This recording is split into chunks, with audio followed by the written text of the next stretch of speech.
بسم اللہ الرحمن الرحیم۔ السلام علیکم، کیسے ہیں آپ لوگ؟ امید ہے سب خیریت سے ہوں گے۔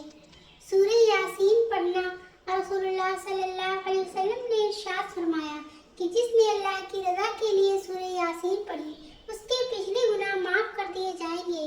اللہ تعالیٰ اس کی حاجتیں پوری فرمائے گا، لہذا یہ مبارک سورت مرنے والوں کے پاس پڑھا کرو۔ رسول اللہ صلی اللہ علیہ وسلم نے فرمایا ہر چیز کا ایک دل ہوتا ہے، قرآن کا دل سورہ یاسین ہے۔ جو شخص سورہ یاسین پڑھتا ہے اسے 10 قرآن پڑھنے کا ثواب ملتا ہے۔ قرآن کھولو اور طوفان نوح کا واقعہ پڑھو۔ اگر ولی حاجت روا ہوتے تو نوح علیہ السلام اپنے بیٹے کو بچا لیتے اور طوفان کو روک لیتے۔ جب اللہ کا حکم آ جائے عذاب کے لیے تو کوئی روک نہیں سکتا سوائے توبہ کے۔ قرآن کی طاقت سورہ یاسین تمام خواہشوں کو پورا کرتی ہے۔ سورہ رحمان چہرے پر نور لاتی ہے۔ سورہ واقعہ رزق میں کشادگی لاتی ہے۔ مرنے والوں پر سورہ یاسین کی تلاوت حضرت موقل بن یسار رضی اللہ عنہ کہتے ہیں رسول اللہ صلی اللہ علیہ وسلم نے فرمایا اپنے مرنے والوں پر سورہ یاسین پڑھا کرو تاکہ اللہ کریم اپنا کرم کر کے ان کی بخشش فرما دے۔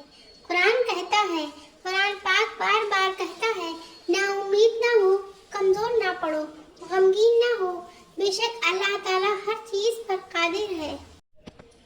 میرا اللہ فرماتا ہے فاصبر علی ما یقولون، جو لوگ جو باتیں بناتے ہیں بس اس پر صبر کرو۔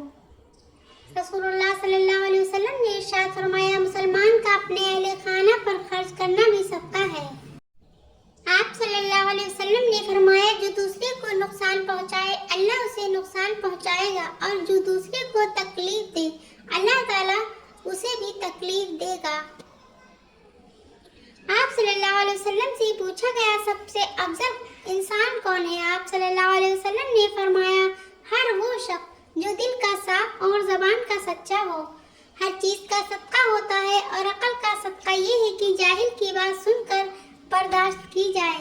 آپ صلی اللہ علیہ وسلم نے ارشاد فرمایا اپنے بھائی کے سامنے تمہارا مسکرانا تمہارے لیے صدقہ ہے، تمہارا بھلائی کا حکم دینا برائی سے روکنا صدقہ ہے، بھٹک جانے والی جگہ میں کسی کو راستہ دکھانا صدقہ ہے، پتھر کاٹنا اور ہڈی کو راستے سے ہٹانا صدقہ ہے، اپنے ڈول سے بھائی کے ڈول میں پانی ڈالنا تمہارے لیے صدقہ ہے، ثواب کی نیت سے اپنے اہل و عیال پر خرچ کرنا بھی صدقہ ہے، اچھی بات منہ سے نکالنا بھی صدقہ ہے، ہر قدم جو نماز کے لیے اٹھتا ہے وہ بھی صدقہ ہے، سب سے افضل صدقہ آپس میں صلح کروانا ہے، ہر ملنے والے شخص کو سلام کرنا بھی صدقہ ہے۔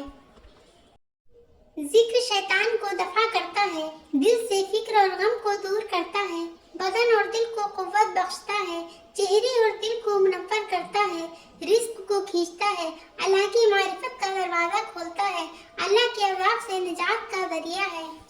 بہترین اذکار تیسرا کلمہ اور درود پاک اور استغفار ہے۔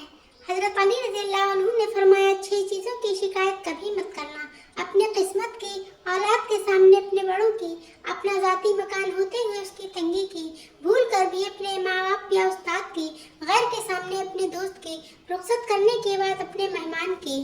نماز کی شان، جب تم نماز کے لیے کھڑے ہوتے ہو سر سے آسمان تک رحمت الہی گھٹا بن کر چھا جاتی ہے، فرشتے تیرے چہرے کی طرف جمع ہوتے ہیں، ایک فرشتہ پکارتا ہے اے نمازی آ کر تو دیکھ لے کہ تیرے سامنے کون ہے، تو کس سے بات کر رہا ہے، تو اللہ کی قسم تو قیامت تک سلام نہ پھیرے۔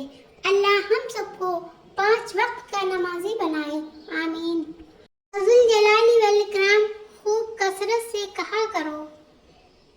4 غلطیوں سے بچو، شریف کو بے وقوف مت سمجھو، مکار کو عقل مند مت سمجھو، قاتل کو بہادر مت سمجھو، مالدار کو بڑا آدمی مت سمجھو۔ کچھ تکلیفیں ہمارا امتحان لینے نہیں بلکہ اپنے ساتھ جڑے لوگوں کی پہچان کروانے آتی ہیں۔ حق بات کہنے سے مت ڈرو کیونکہ نہ کوئی تمہیں موت دے سکتا ہے اور نہ ہی کوئی تمہارا رزق کم کر سکتا ہے۔ غریبوں کی ہائے اور فارغ لوگوں کی رائے کبھی نہیں لینی چاہیے۔ غیبت کرنا کمزور آدمی کی آخری کوشش ہوتی ہے۔ حضرت علی رضی اللہ تعالی عنہ۔